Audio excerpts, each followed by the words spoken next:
ಪ್ರಿಯ ವೀಕ್ಷಕರೇ, ಬರೋಬ್ಬರಿ 20 lakh BPL card ರದ್ದು.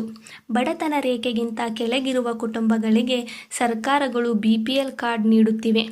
BPL ಕಾರ್ಡ್ ಹೊಂದಿದವರಿಗೆ ಸರ್ಕಾರದಿಂದ ಸಿಗುವ ಪಡಿತರ ಮಾತ್ರವಲ್ಲದೆ ಆರೋಗ್ಯ ಯೋಜನೆ, ಸರ್ಕಾರದ ಗ್ಯಾರಂಟಿ ಯೋಜನೆ, ಶಿಕ್ಷಣ ಸೇರಿದಂತೆ ಹಲವು ರೀತಿಯಲ್ಲಿಯೂ ಉಚಿತ ಪ್ರಯೋಜನಗಳು ದೊರೆಯುತ್ತಿವೆ. ಆದರೆ ಕರ್ನಾಟಕ ಸರ್ಕಾರ ಬರೋಬ್ಬರಿ 20 ಲಕ್ಷಕ್ಕೂ ಅಧಿಕ BPL ಕಾರ್ಡ್ಗಳನ್ನು ರದ್ದು ಮಾಡಲು ಮುಂದಾಗಿದೆ. ಕರ್ನಾಟಕದ ಒಟ್ಟು ಸಂಖ್ಯೆಯ ಪೈಕಿ 80% ಜನರು BPL ಕಾರ್ಡ್ ಹೊಂದಿದ್ದು, 4 ಕೋಟಿಗೂ ಅಧಿಕ ಕುಟುಂಬಗಳು BPL ಯೋಜನೆಯ ಪ್ರಯೋಜನವನ್ನು ಪಡೆಯುತ್ತಿವೆ. ಆದರೆ ಕರ್ನಾಟಕದಲ್ಲಿ ಇಷ್ಟೊಂದು ಸಂಖ್ಯೆಯಲ್ಲಿ ಕುಟುಂಬಗಳು ಬಡತನ ರೇಖೆಗಿಂತ ಕೆಳಗೆ ವಾಸ ಮಾಡುತ್ತಿಲ್ಲ. ಅರ್ಹತೆ ಇಲ್ಲದವರೂ ಕೂಡ BPL ಪ್ರಯೋಜನ ಪಡೆಯುತ್ತಿರುವ ಹಿನ್ನೆಲೆಯಲ್ಲಿ CM ಸಿದ್ದರಾಮಯ್ಯ ನೇತೃತ್ವದ ಸರ್ಕಾರ ಹೊಸ ರೂಲ್ಸ್ ಜಾರಿ ಮಾಡಿದೆ.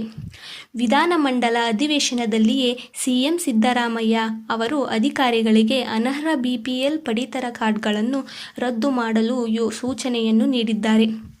ಕರ್ನಾಟಕ ಸರ್ಕಾರ BPL ಕಾರ್ಡ್ ವಿಚಾರದಲ್ಲಿ ಹೊಸ ರೂಲ್ಸ್ ಜಾರಿ ಮಾಡಿದ್ದು, ಕಳೆದ 6 ತಿಂಗಳಿನಿಂದ ಯಾವ ಕುಟುಂಬಗಳು ರೇಷನ್ ಪಡೆಯುವುದಿಲ್ಲವೋ ಅಂತಹ BPL ಕುಟುಂಬಗಳ ರೇಷನ್ ಕಾರ್ಡ್ ರದ್ದಾಗಲಿದೆಯಂತೆ.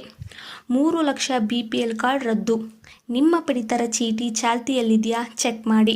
ಕರ್ನಾಟಕದಲ್ಲಿ ಸುಮಾರು 1.29 ಕೋಟಿಯಷ್ಟು ಅರ್ಹ BPL ಫಲಾನುಭವಿಗಳು ಇದ್ದಾರೆ. ಉಳಿದಂತೆ ಅನರ್ಹರು ಈ ಯೋಜನೆಯನ್ನು ಲಾಭವನ್ನು ಪಡೆಯುತ್ತಿದ್ದಾರೆ. ಅಲ್ಲದೆ ಹೊಸದಾಗಿ 2.9 ಲಕ್ಷ ಜನರು BPL ಕಾರ್ಡಿಗಾಗಿ ಅರ್ಜಿ ಸಲ್ಲಿಸಿದ್ದಾರೆ. ಹೊಸ ಅರ್ಜಿಗಳಿಗಾಗಿ ಪರಿಶೀಲನೆಯ ಕಾರ್ಯ ನಡೆಯುತ್ತಿದೆ.